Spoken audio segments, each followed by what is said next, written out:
জানেন কেন গো? লাঠিতে খেলবো, হ্যাঁ লাঠিতে খেলবো, হ্যাঁ।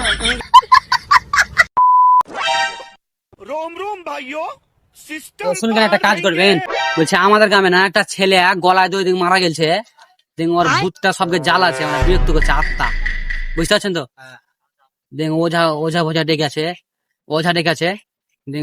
জাদু ফাদু করে দেখুন এই ইসের মধ্যে ফুল ফুল সব দিয়ে আছে। দেখুন বলে একটা বয়স্ক লোককে, বুঝলেন তো, বুঝছো তো, বয়স্ক লোককে উপর মাথাতে 3 পাক দিতে বলে। তাহলে ওঝাটা পালিং যার মাথার পাক উপরে পাক দেবো, তাদের বাড়ি চলে আপনার মাথার উপর পাক দেবো। কেন?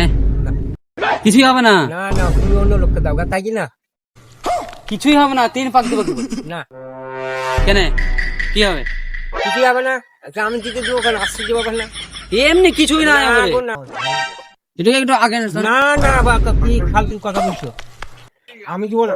একটু না না, কোনো হিসাব নাই, কোনো হিসাব নাই। কি হিসাব? না হিসাব করতে হবে 3 পাক। না না, আমি কেন দিব? আশ্চর্য। বলেন তো, বলছি একটা অসুবিধা আছে, 3 পাক দিয়ে আমি দিব ওখানে। বুঝে যায় না। হবে? না হবে, তুমি যাও গা। বয়স কম থাকে না, তো চিনা মানুষ দেখি না, যাও, মেলা লোক আছে, যাও গা। আশ্চর্য ব্যাপার না, আশ্চর্য ব্যাপার না। জানেন কেন গো? লাঠিতে খেলবো, হ্যাঁ লাঠিতে খেলবো, হ্যাঁ। হ্যাঁ, সাটা সাত দিয়ে দেবো।